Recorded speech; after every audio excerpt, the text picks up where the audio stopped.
Bonjour les amis, j'espère que vous allez à merveille. Je vous invite à vous abonner à ma chaîne et surtout n'oubliez pas d'activer la cloche de notification pour ne rien louper des prochaines vidéos que je partagerai avec vous. Ici, je vais vous révéler 5 choses à ne surtout pas dire à vos enfants, qu'ils soient en bas âge ou qu'ils soient plus grands. Vous allez adapter cela à la situation des plus petits et peut-être à la situation des plus grands.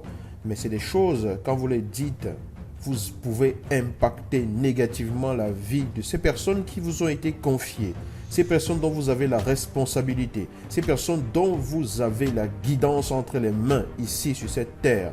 Alors il est important de savoir exactement que par votre façon de vous comporter, par les mots que vous dites, vous pouvez les impacter. Première chose à éviter, on rentre tout de suite dans le vif.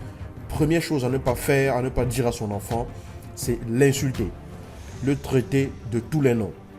N'insulte jamais ton enfant ou celui de quelqu'un d'autre, ni aucun être dont tu as la charge de l'éducation. Parce qu'il t'a été confié pour une raison.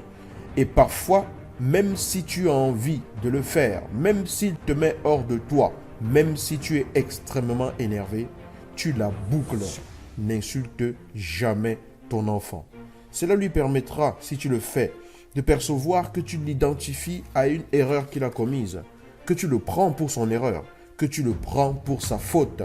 Et ça entraîne une dépréciation de qui il est, une perte d'estime de lui-même, une diminution de sa capacité de concevoir, une diminution de son potentiel. Deuxième chose, tu me déçois. Je suis déçu de toi. Il le prendra personnellement parce que tu dis tu. Lorsque vous dites tu de lui, il s'identifie à ce que vous dites. Moi, je pourrais vous conseiller, si vous êtes vraiment déçu par une situation, au lieu de dire je suis déçu de toi, tu me déçois, c'est de dire je suis déçu par cette façon de faire. Je suis déçu de ce type de comportement. Quoique même là-dessus, on peut avoir à redire. Mais ne traite jamais ton enfant d'objet de déception. Parce qu'un enfant est comme tout être humain, et comme tout autre être humain, une créature à un stade bien précis de son évolution. Ton rôle, c'est de l'inspirer. Ton rôle, c'est de lui montrer le chemin. Ton rôle, c'est de lui montrer ce que tu as reconnu comme étant la voie qui pourrait l'aider à aller plus loin, se dépasser et être pleinement accompli. Tu n'es pas son juge. Et parfois, dans sa façon de se comporter, tu es interpellé par ses actions et par ses paroles sur ce que toi-même tu fais afin que toi-même tu puisses apprendre. Troisième chose, tu es un incapable. Ne traitez jamais votre enfant d'incapable parce qu'il révèle, il regorge en lui de capacités qui peuvent lui permettre d'accomplir et d'être plus que ce que vous n'auriez imaginé. C'est une source de potentiel. C'est quelqu'un qui n'est peut-être pas apte à faire ce que vous attendez tant de lui, mais qui a d'autres aptitudes. C'est peut-être quelqu'un qui est capable d'accomplir des choses qui sont au-delà de ce que vous auriez imaginé qu'il puisse. Mais en général, lorsque l'on le dit, c'est parce que l'on attend qu'il donne un résultat dans un domaine que l'on s'imagine être le sien. C'est parce qu'on veut qu'il soit comme on aurait aimé être. C'est parce qu'on veut qu'il réussisse là où on a échoué. Au lieu de le traiter d'incapable, activez-le à réaliser et à comprendre que quoi qu'ils veulent obtenir dans la vie, il sera capable de l'obtenir. La quatrième chose à ne jamais dire à votre enfant, qu'il soit tout petit ou qu'il soit adulte, et ici ça concerne surtout les adultes, c'est « je te maudis ». Ça, c'est pour les parents africains. Les Africains ont une vision de la malédiction qui leur est inculquée depuis le sein. La malédiction d'un parent s'accomplit toujours. C'est comme cela que les enfants le conçoivent. Elle s'accomplira toujours. C'est ainsi que cela est inscrit dans leur inconscient, dans leur gène. Derrière ça, il y a la croyance que l'on entretient selon laquelle un être humain peut vraiment perturber la vie d'un autre. Ce pouvoir accepté et validé depuis des générations est transmis et inscrit dans l'inconscient de l'enfant, dans son comportement le plus primitif, dans ses gènes. Et ainsi, cette croyance, il la valide même sans le savoir. Parce que depuis tout petit, on lui a enseigné cela et c'est inculqué en lui tel du béton armé difficile à désamorcer. Ainsi, cela s'accomplit parce que la société l'a conçu ainsi et que lui, il la valide. Derrière cela se trouve également le pouvoir de la parole et surtout de l'énergie derrière. Parce que lorsqu'un parent dit cela à son enfant, ça veut dire qu'il a atteint un degré d'énervement, de déception, de colère au point où il prononce ces mots. Et derrière ces mots se trouve donc une énergie phénoménale qui l'oriente vers son enfant qu'il a déçu d'après ses propres attentes et les mots représentent le canal pour cette énergie. Et puisque l'enfant sait déjà par la culture, l'éducation, l'histoire et sa propre validation que cela va arriver comme tel, cette énergie qui est comme une clé trouve la serrure dans la croyance et dans les croyances conscientes et inconscientes de cet enfant pour déclencher dans sa vie ce qui pourrait advenir.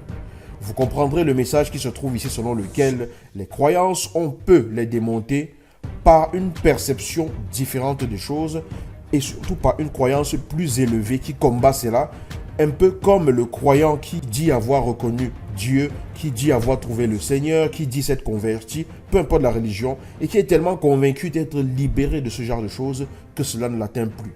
Parce qu'il a trouvé une croyance qui contrebalance celle-là et qui, dans sa conviction la plus profonde, est plus puissante que celle-là.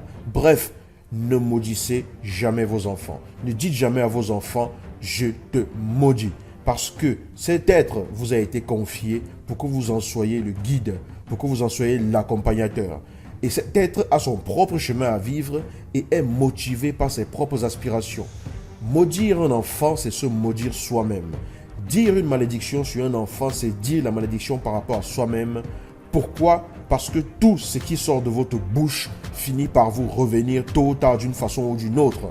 On voit souvent des gens qui ont dit des choses et qui par la suite s'étonnent que certaines choses leur arrivent dans leur vie. Soignez votre langage. Soignez votre langage et évitez cela. La cinquième chose à ne surtout pas dire à son enfant, ici ça concerne surtout les enfants adultes parce qu'on voit des enfants adultes qui sont toujours sous la coupe de leurs parents, qui sont toujours sous la domination entre guillemets de leurs parents. Ne dites jamais à votre enfant, si vous voulez faire différemment, ne leur dites jamais pourquoi tu veux me tuer. Là, ça se décline de plusieurs façons. Parfois, c'est ne me donne pas l'attention. Je vais mourir si tu fais cela. Pourquoi tu me fais ça? Pourquoi tu veux me faire souffrir? C'est rendre votre enfant responsable du fait que vous n'avez jamais vraiment coupé le cordon. Le cordon a été coupé à la naissance, mais émotionnellement parlant, vous considérez toujours votre enfant comme ce petit être et vous n'acceptez pas les choix qu'il fait. Et puisque les choix qu'il fait d'après vous sortent du commun de l'ordinaire, vont à l'encontre de ce que vous avez toujours perçu, et la plupart du temps, c'est parce que c'est la société qui ne verrait pas cela du bon œil, vous dites à votre enfant de rebrousser chemin, de ne pas le faire, alors qu'il est convaincu que c'est ce qu'il faut faire, et vous lui dites ne me tue pas. Cela s'appelle du chantage affectif. Ce n'est pas de l'amour.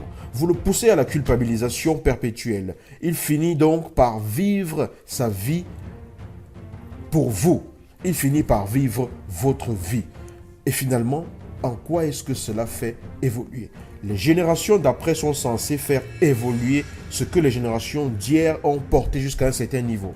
Mais si vous poussez celui dont vous avez la responsabilité, la charge de montrer un certain chemin, de lui montrer qu'il a des potentialités extraordinaires et que vous voulez qu'il vive comme vous auriez voulu, qu'il vive votre vie avec des réalités d'aujourd'hui et qu'il vive les réalités d'hier qui sont peut-être passées, vous ne permettez pas l'évolution de votre propre descendance. Vous ne permettez pas l'évolution de votre propre enfant, de votre propre culture. Vous ne permettez pas que les choses aillent plus loin. Arrêtons le chantage affectif. Laissons cet enfant prendre son envol une fois qu'il arrive à l'âge adulte et qu'il prend ses choix. Et ça s'appelle de la responsabilisation parce que chacun est responsable de son propre chemin. Voilà, j'espère que ceci vous interpelle et vous parle et éveille en vous cette conscience-là d'être des parents beaucoup plus conscients, plus aimants, surtout plus exemplaires parce que vous êtes une lumière qui guide une génération sur un chemin. Et j'espère que ceci trouvera écho en vous. Je vous demande de partager massivement et une fois de plus, abonnez-vous à la chaîne si ce n'est pas le cas. Je vous dis à très bientôt dans une nouvelle vidéo et j'espère vous retrouver. Aidez-moi à diffuser cette lumière. Aidez-moi à éveiller la lumière là où elle a tendance à s'éteindre. Aidez-moi à toucher les consciences. Partagez. N'hésitez pas à le faire. Partagez. Merci à vous. À bientôt.